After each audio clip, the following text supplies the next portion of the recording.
Hi, friends. Welcome to the Bible Project Daily Podcast. My name is Jeremy McCandless, and the project is for you and I together to work through the whole Bible, chapter by chapter, verse by verse. I hope you're enjoying being on this journey, and if you're here for the first time, why not click on that subscribe button wherever you get your podcasts from? It won't cost you anything. It just means that every day I post something new, you'll get a notification and it'll appear in your list of podcasts to be listened to. Today's passage I've deliberately given the controversial title of Religion Can Be Dangerous. In today's episode, we look at these challenging words of Jesus as he addresses the dangers of religious hypocrisy. We will witness him confronting the Pharisees, the scribes, these are the experts in the law, the top lawyers of his day, and how they focus on the external rituals of things to the point of neglecting the internal matters of the heart and the love of other people and God. Religion, as Jesus points out here, can be dangerous because it can become a mere façade, something of external observations without genuine internal transformation. So join us today on the Bible Project Daily Podcast as we unpack the critical insights that he offers in this passage and help us together try and find what the implications are for that in our life. So thank you for being here today.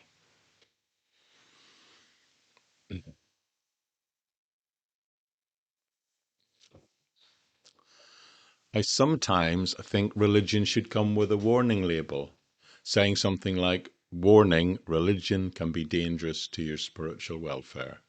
Now, that's quite an indictment. I know I'm being controversial when I say a thing like that. But the truth of the matter is, it isn't just me who's saying it. Jesus actually did say something very similar also. So the question is, what's wrong with religion? Well, let me tell you by using his words as recorded in Luke chapter 11, which we're going to study today. We're going to cover the text from verses 37 to 54. Now, today is a rather long piece of scripture. It begins, we shall see, with Jesus simply being invited to dinner by a Pharisee, and what follows there is a very lengthy discussion, a monologue, if you like, where Jesus first directs towards the Pharisees who are there, and then directed as these people described as scribes or lawyers. Now, my plan today is not to read the whole thing at the beginning, as I sometimes do, but just go through it in small chunks, verse by verse. And as we progress, I hope we'll see that, yeah, there's some overlap within the passage, but overall, Jesus is actually dealing with religion, religious practice. So let's see this interesting and challenging direction he takes on it. So let's begin at the very beginning. And the first verse, Luke 11:37, tells us, when Jesus had finished speaking, a Pharisee invited him to eat with him. So he went in and reclined at the table. So it very straightforwardly starts by telling us that he's just finished speaking. Now, you'll recall in the verses that we studied yesterday, we saw a crowd gathered round him and he taught them. And then when he finished speaking, what we see is almost immediately that the narrative continues with a Pharisee, an individual Pharisee, asking him to come home and dine with him. Now, the word dine that is used in most of the modern translation doesn't actually refer necessarily to eating in the meaning that we would do it today. It actually just means to come home and spend time with someone during the day. In the evening, a different word would have been used. Now, of course, the natural rules of hospitality in those days would have meant that food and refreshments would have been served. That would have been automatic, of course. Now, some say that what this Pharisee, this individual Pharisee, is doing is simply an attempt to trap Jesus. But I think what he says and the way it's worded in the passage, well, I don't think that's even implied. So in my view, I think this Pharisee, along with a couple of other people we see, like the conversation in John 3:16, is just someone from amongst that Pharisaical community who just wants to invite Jesus back to his house, probably because he had questions he wanted to ask him. At any rate, that's what happens, and Jesus goes with this guy, and then the next verse tells us, well, the first thing he says, the Pharisee is surprised when he notices that Jesus did not wash before the meal. So he didn't wash before the food was served. Now, the washing being talked about here has not really got anything to do with physical hygiene. That, of course, would have been a benefit of it. It was not even connected to the rules of hygiene commanded by Moses. Rather, by the use of the original words in the original Greeks, it's clear it's talking about this extra tradition that was followed by the Pharisees, the ritual of hand washing that they had created. Now, it's a bit hard to see in Luke's account here, but it's explained for us much more clearly in Mark chapter 7, where he tells his version of this story. He actually says that the Pharisees and all the Jews did not eat unless they washed their hands in a special, or it says a peculiar way in some of the older translations, a way of holding to the traditions of the elders. That's the key thing here. What Mark has specifically told us is that they're washing their hands in this new prescribed way from the oral tradition. Now, one authority on the history and culture of the church in that day, someone who I studied at length 30 odd years ago when I did a module as part of my theological studies on the early church history and culture, is a man called William Barclay. And let me quote what the interpretation he puts in this passage. He says this: the Pharisees were surprised that Jesus did not wash their hands before eating. This was not a matter of cleanliness, but of the ceremonial law, and it laid it down that before a man ate, he must wash his hands in a certain way, and that they must also wash them between courses. Every detail was worked out in that a large stone vessel of water was especially kept for the purpose, because ordinary water might be seen to be unclean. The amount of water used must be equivalent to 1.5 eggshells, so that's prescribed as well. And first the water must be poured over the hands, beginning at the tips of the fingers and running up to the wrist. Then the palm of each hand must be cleaned by rubbing the first of the other onto it. And finally, again, the water must be poured over the hand, this time beginning at the wrist and running down to the fingertips. For a Pharisee to admit the slightest detail of this was to sin. Okay, so that's the detail that's been added here. Now let's return to the passage and observe the subsequent events. The Pharisees noticed that Jesus did not follow their ritual washing traditions, and this prompted Jesus to address this directly. So Jesus clocks that they've clocked him, so to speak. The Lord said to them, "Now then, you Pharisees, you clean the outside of the cup and the dish, but inside you are full of greed and wickedness. You foolish people, did not the one who made the outside make the inside also? But now for what is inside you. Be generous to the poor, and everything will be clean to you." So Jesus here emphasizes these guys focus on the external rituals, whilst at the same time they actually neglect the true matters of the heart. He emphasizes that they prioritize the cleaning over the external visible things, the things that other people will see, such as the washing of hands, but they overlook the actual condition, the rottenness of their hearts. He describes their hearts as being full of greed and wickedness. And he points out the irony of this, calling them foolish for doing this, saying that they must, obviously, surely they must know that they should not just deal with the external things, but they need to deal with the eternal things as well. Now, to illustrate this point, Jesus said they should not solely focus on these sorts of things, which is why he chose this particular hand-washing ritual. They should be addressing the internal conditions of their hearts.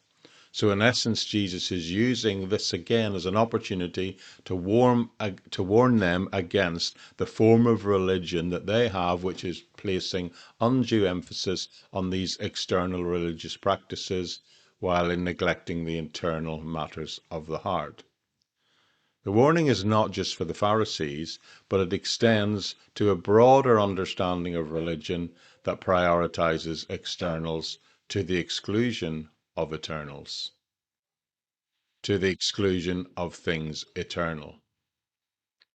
Moving forward, Jesus pronounces 3 woes against the Pharisees, each of them highlighting the dangers of their approach to living the life of faith.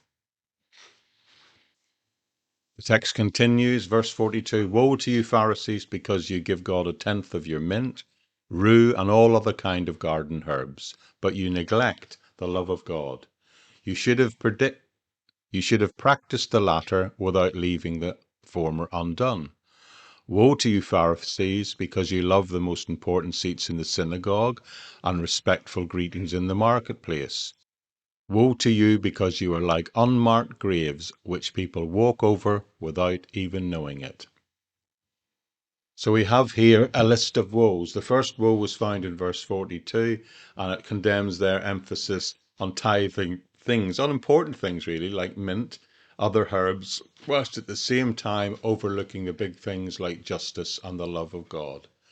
Jesus acknowledges that tithing, he doesn't say it's illegitimate. He says, yes, it's a legitimate practice, but he criticizes their neglect of more significant matters and raising this up as a symbol of what's important in life. The warning is clear. These external acts of piety, we might call them today, should not be expressed and certainly should not come at the expense of justice and love, the primary things.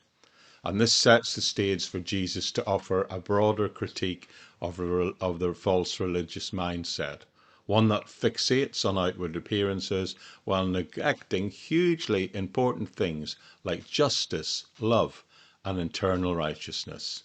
So in the following verses, Jesus will elaborate on the dangers of this religious approach, underscoring the need to have a balance focused on both the external things that we do, but never neglecting the internal aspects of our faith.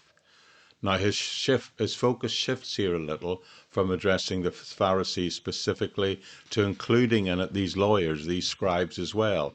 He also calls them hypocrites and compares them to graves that are not seen, with people unknowingly walking across them. That's an unusual picture, isn't it?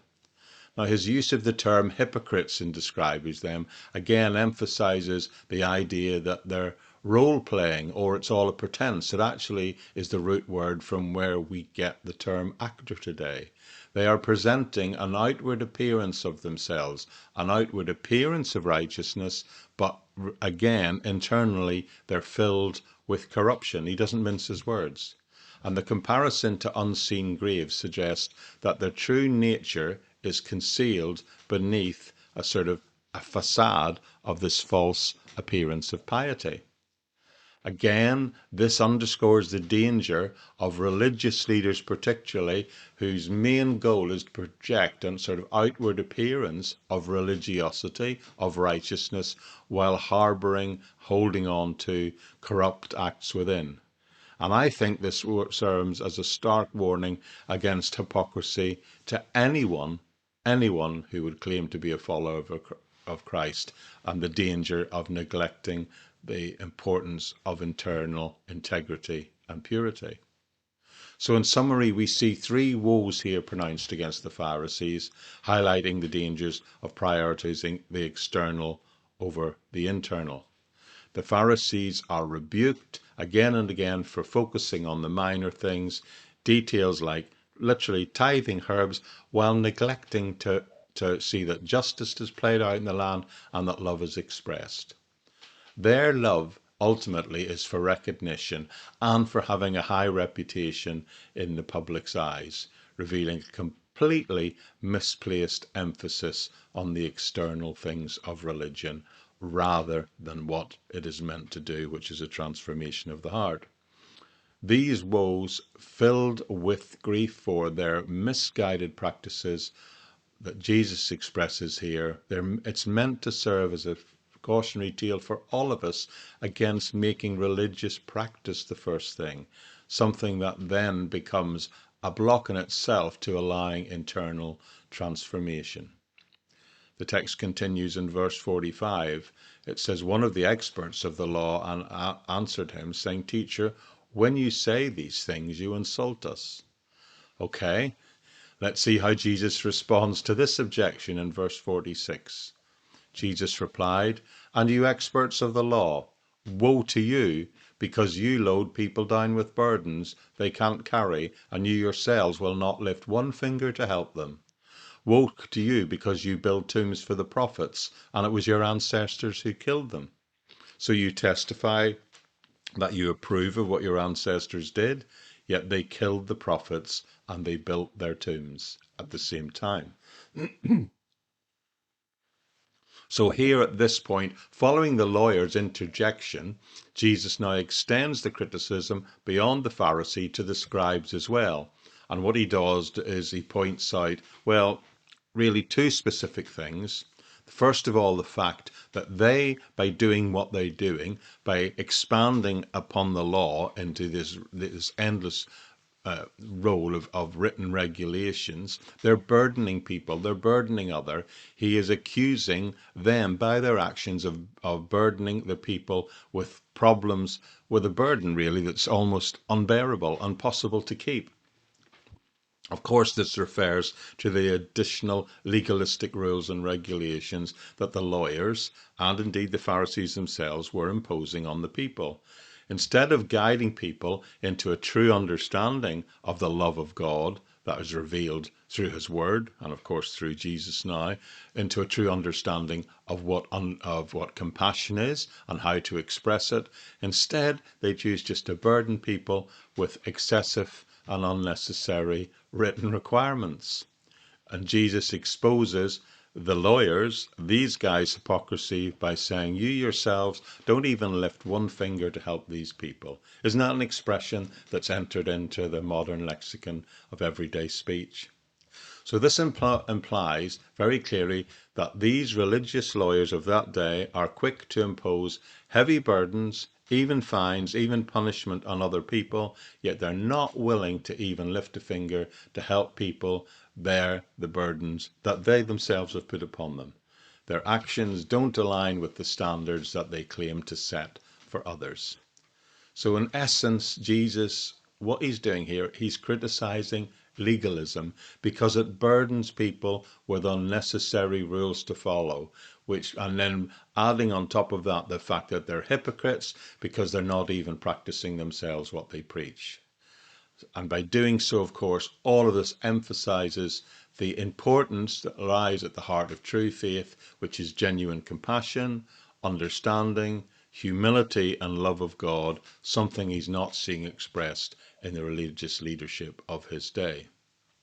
But Jesus, yes, he's addressing a common problem in his day, but it also for us today, I would suggest, addresses a common problem among religious leaders, well, amongst religious people of our time too.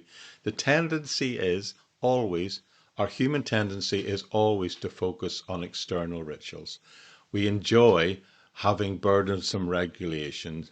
We enjoy and we have a tendency to want to see them legislated, if you like, for other people. And there's always a danger of having a lack of true compassion in doing that in terms of the well-being of the people. So in this way, Jesus continues to highlight the danger, as I said at the beginning, the danger of religion itself, because it can always be interpreted and lead to an undue emphasis on external things, and then lose sight of the fact that it's meant to actually ultimately address the condition of someone's heart. Now, these woes seen here are not just directed at the Pharisees. He starts doing that at the beginning, but it's extended to the scribes who share their similar outcomings. But the fact that that we're studying it here today, I believe it still serves as a powerful call for everyone to reevaluate the true nature of their faith life and of their religious practice, and particularly, I would suggest, if they have a position of leadership.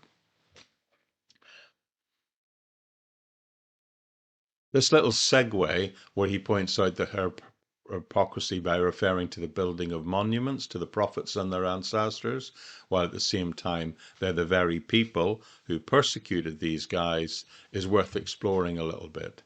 You see, the scribes' ancestors were and what he means by that is those that who followed this pattern of religious worship for generations. They, of course, in the recent past had been responsible in the construction of monuments or even building tombs for the prophets. But yet they are the children of, the spiritual children of the very people who had persecuted and even killed some of these prophetic people in the past. So the outward act of building tombs that are seeming to honor the prophets of the past, are seeming to give the appearance of respect for God's messengers, were actually memorializing something that was never true in the past.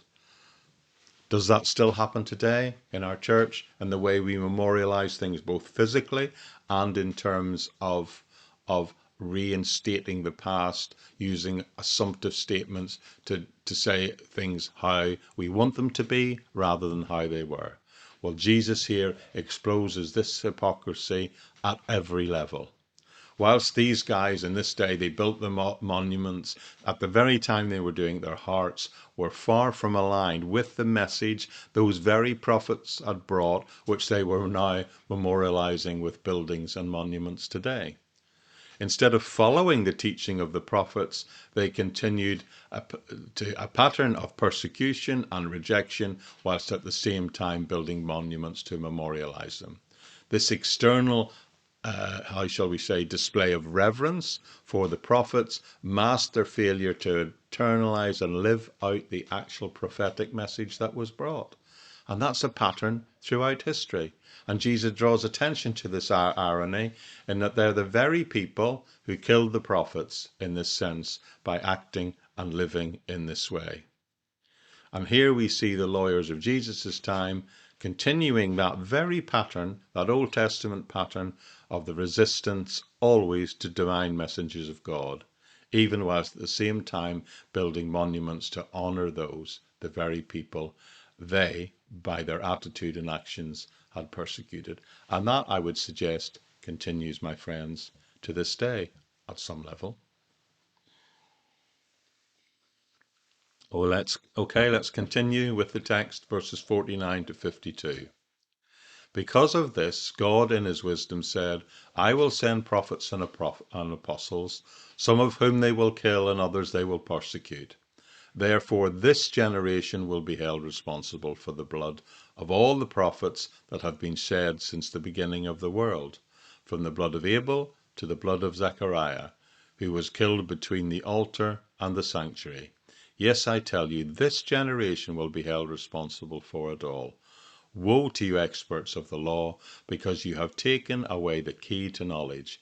You yourself have not entered, and you have hindered those who were entering. Now, this is a stark warning against the danger of this type of way of thinking, the danger of religious activities, creating a religious system that is devoid of genuine faith and obedience. By doing so, Jesus accuses them of taking away the key knowledge, the thing that will allow people to understand the will and the plan of God in their lives. And by doing so, ironically, they prevented not only themselves, but by establishing it as a religious system, they prevent others from understanding and entering into God's truth. And then the passage concludes with this. When Jesus went outside, the Pharisees and the teachers of the law began to oppose him fiercely and to besiege him with questions. I suppose we shouldn't be surprised by that, waiting to catch him out in something he might say. So the passage concludes for us with these very same religious leaders becoming more and more increasingly hostile towards Jesus, lying in wait, literally it tells us, trying to catch him out in everything he says. This whole episode emphasizes the peril of a religious mindset that prioritizes the external over the genuine internal righteousness and understanding, that you begin to be absolutely set against the word, the idea of God, that you begin to oppose it, and that you actually begin to try and destroy it. So as Jesus said earlier in this passage at the beginning, their hearts are full of greed and they're full of wickedness. Isn't that so ironic? As followers of the faith of Abraham, Isaac, and Jacob, as followers of the God of Israel, as potential followers of Christ's God, Son of Earth, well, in fact, they should have been filled with humility. Instead of which, they're attacking God himself with their mouths, with their words, when they should have simply fallen to their knees before God and pleaded for forgiveness and mercy. And the reason they didn't do this, the thing that blocked them from seeing this, was the fact they were religious, in the sense that religion itself, the rituals, the rules of the religion, became the main thing for them. You see, they thought they had all these external actions to their credit, and that they believed, they actually got to a point where they were so deluded that they believed by doing these things that they would be right with God. Religion that focuses on the external rituals of religious practice will always ignore the real thing. It will always ignore the real thing, which is sin. It will neglect justice. It will neglect love. It will have a desire to be seen by others. It will desire to deceive others and to burden others with these rules and rituals in life. Rules and regulations that actually prevent people from understanding the word and the will of God. And by doing so, Jesus says what it actually does, it hinders, it blocks people from entering the kingdom of God. Not just them, but the general population as well. And because of this, we see in this passage Jesus pronounce, well, what some call the 6 woes upon the religious leaders of his day. He pronounced woe upon woe on them, and they're revealed for us in this passage. Let me just remind you what they were. Well, let me just remind you, first of all, why these woes were called upon them. They desired to be seen by men. 2, they deliberately deceived others. 3, they failed to help people with the burdens that they carried in life. 4, they harmed and killed the prophets. 5, they hindered people from understanding the word of God. And 6, which is their gravest act, they actually hindered people from entering the kingdom itself. So it's true. I know it was controversial when I said at the beginning, but religion should come with a warning label. Something that says, warning, beware, religion can be dangerous to your spiritual life and your eternal destiny. We too today, as Christian believers, need to recognize that we are never free from this temptation to fall into the trap of legalism. In fact, the more zeal we have for God, the more we are tempted to go down that path of looking down at people who don't measure up to God's standard. So we too need to remain always vigilant, or we too can become accidentally like these Pharisees. Christians can easily become Pharisaical in about the things they care the most. I see that all the time. Some people today still tend to focus on the external, believing that as long as the rituals of religion are observed, that's the only thing that matters. Their heart may remain cold. Their heart might actually be hard-hearted, just like Pharaoh and the others who stood against God. They may develop a lack of love, a lack of charity, a lack of justice, yet they will feel that because they're going through the correct motions of that time.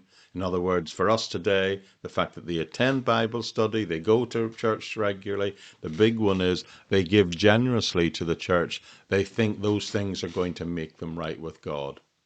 However, friends, the warning here is that you can do all this religious stuff. You can attend all these religious services, and I'm not saying you shouldn't, but if you do those things and at the same time in your heart, you're full of pride and contempt for others, if you lack love in your everyday dealings with other people, if you are unjust in your attitudes to people, if you are dishonest in your dealings with people, then you are not truly a spiritual person. You are not developing spiritual maturity. I'm not saying you're not necessarily a Christian or a believer or not saved, but you're not showing spiritual maturity, and you're on a path away from God, a path that will have consequences in your life, and actually a path which means you are facilitating the inability of other people to see God and ultimately gain access to the kingdom of God and his heaven.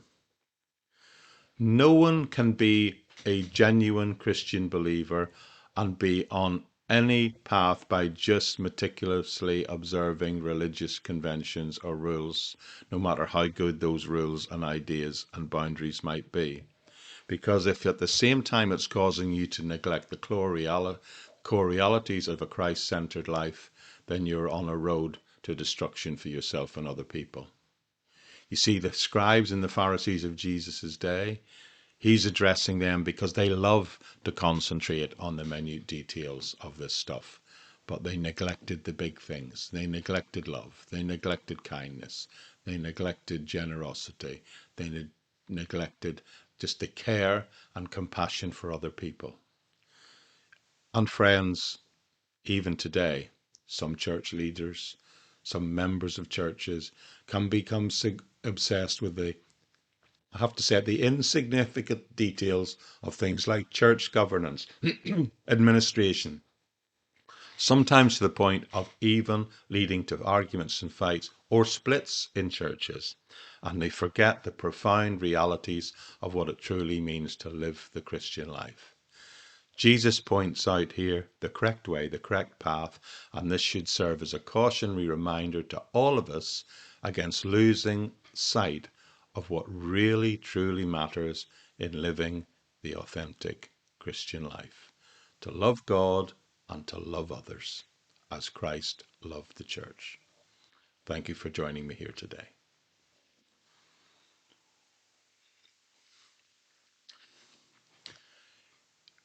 Okay, that's it for today, friends.